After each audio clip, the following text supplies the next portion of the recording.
Good morning. So today we discuss about plastids, their structure and function. So plastids are present in the cell only. So plastid is a double membrane bound organelle involved in the synthesis and storage of food, commonly found within the cell of photosynthetic plants.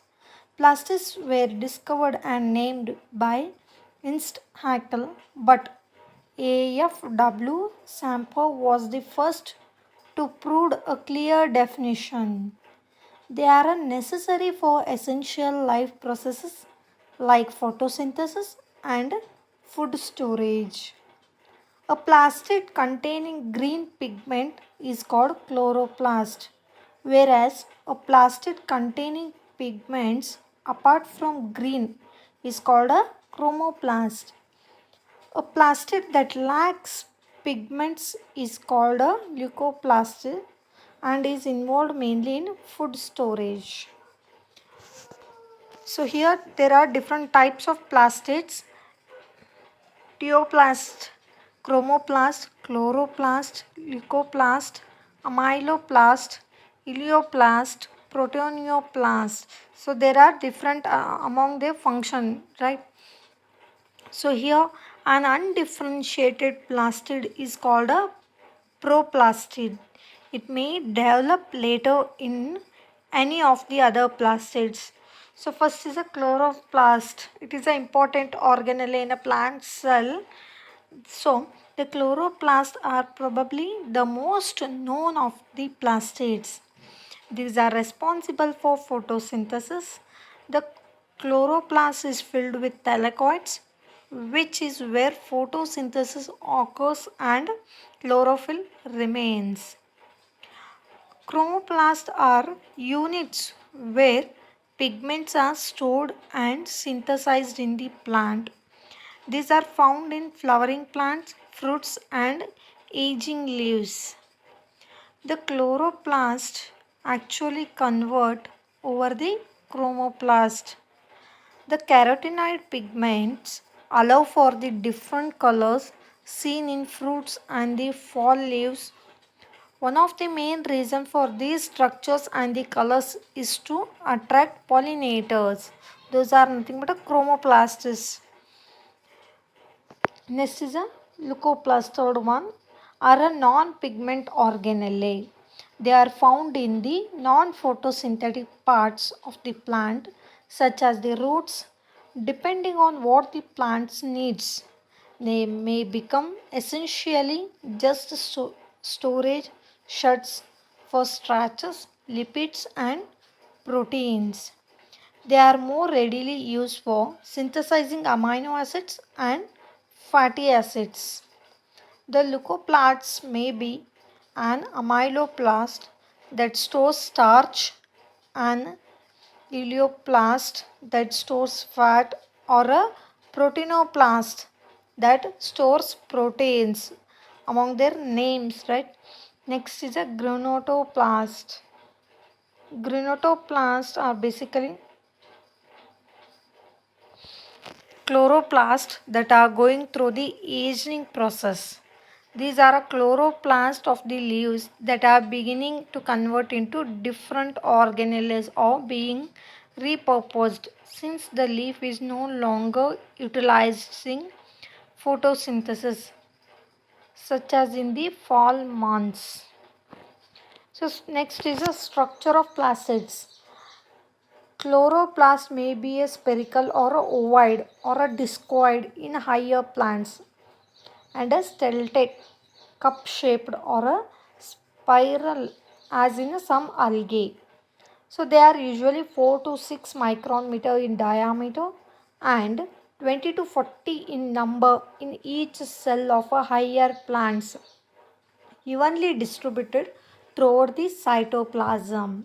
And the chloroplast is bounded by two lipoprotein membranes, an outer and an inner membrane, with an intermembrane space between them.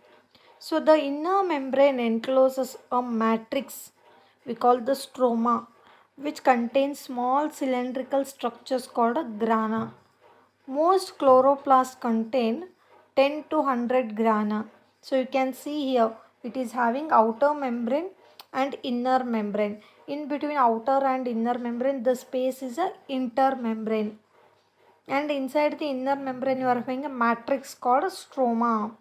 And they are having here 10 to 100 grana that the chloroplast contains. Right, these are grana, right, and they are composed of thylakoids here. So each granum has a number of disc-shaped membranous sacs called as a grana, lamellae or a thylakoids. And they are 80 to 120 angstrom across, piled one over the other.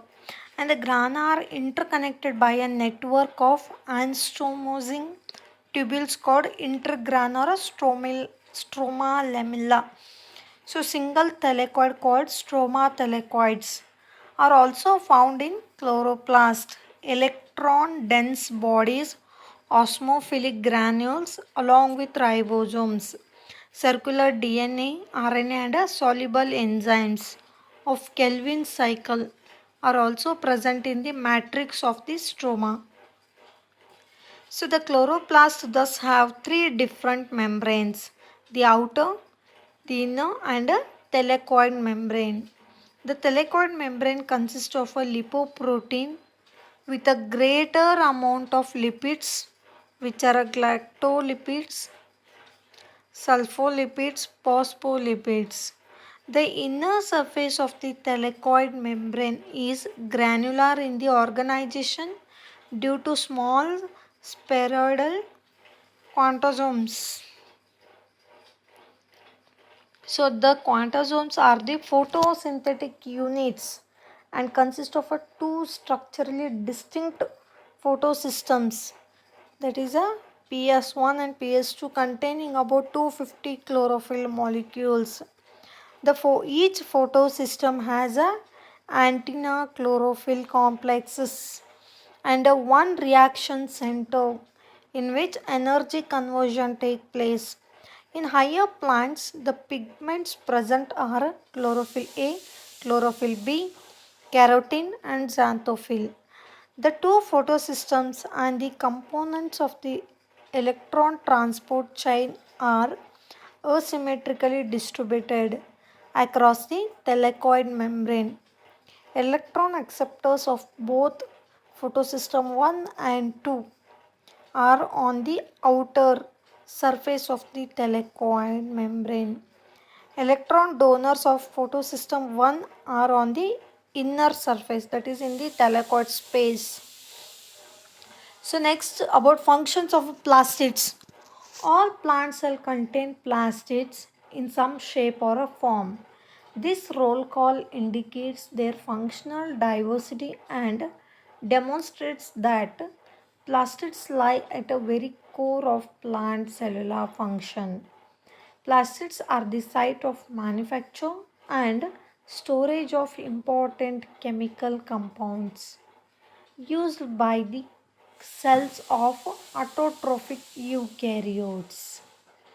The thylakoid membrane contains all the enzymatic components required for photosynthesis.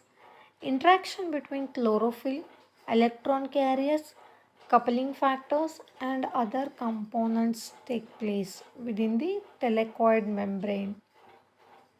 Thus, the thylakoid membrane is a specialized structure that plays a key role in the capture of light and electron transport. Thus, chloroplasts are the centers of synthesis and metabolism of carbohydrates. They are not only of a crucial importance in photosynthesis but also in the storage of primary foodstuffs, particularly starch. Its function largely depends on the presence of pigments. A plastid involved in photosynthesis typically contains pigments which are also the ones responsible for the color of a plant structure. that is green leaf, red flower, yellow fruit, etc. Like mitochondria, plastids have their own DNA and ribosomes. Hence, they may be used in phylogenetic studies. So, this is about the organelle plastid. Next, we move to another, that is a cell wall. Cell wall is a rigid and a protective layer around the plasma membrane which provides mechanical support to the cell. So here it is the non-living structure which is formed by the living protoplast. So animal cells do not have a cell wall. They are present in most plant cells, fungi, bacteria, algae and some archaea. So in plant cells, the cell wall is made up of cellulose, hemicellulose, pectin and protein.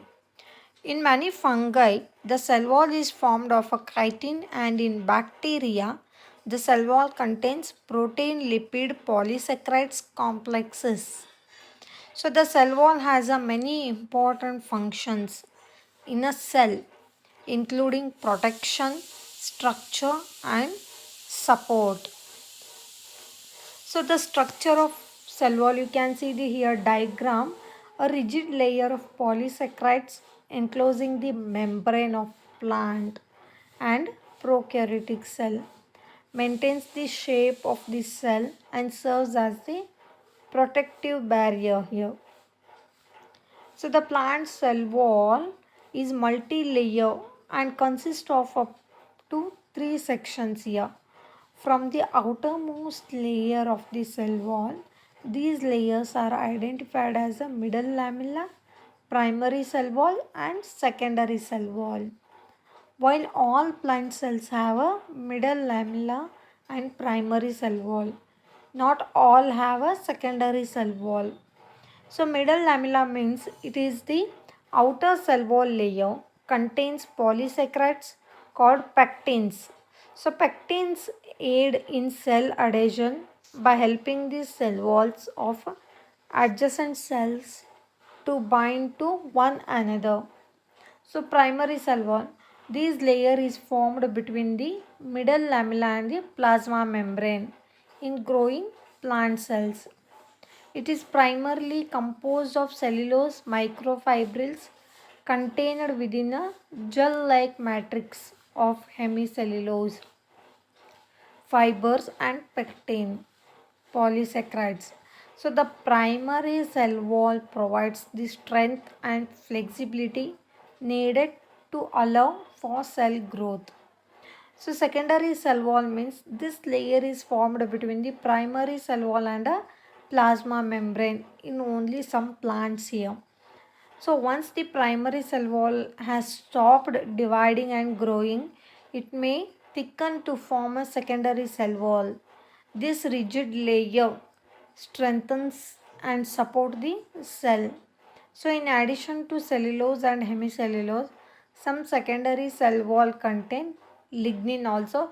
This lignin strengthens the cell wall and aids in water conducting in plant vascular tissues. So now functions of a cell wall. First foremost is for a support. The cell wall provides mechanical strength and support. It controls the direction of a cell growth and withstand the turgor pressure. Next is a turgor pressure is a force exerted against the cell wall as the contents of the cell pushes the plasma membrane against the cell wall. This pressure helps a plant to remain rigid and erect but can also cause a cell to rupture. Next one is a third one, regulate growth. So the cell wall sends signals to the cell to enter the cell cycle in order to divide and grow. So next, regulate diffusion. So the cell wall is a porous, allowing some substance including proteins to pass into the cell while keeping other substance out. So next, communication. Cells communicate with one another via plasmodesmata. Those are nothing but a pores or a channels between plant cell wall that allow molecules and communication signals to pass between individual plant cells. Next, protection. A cell wall provides a barrier to protect against plant virus and other pathogens. It also helps to prevent water loss. Last is a storage. So here cell wall stores carbohydrate for use in plant growth, especially in a seeds here. So these are the few functions of a cell wall. Okay, thank you.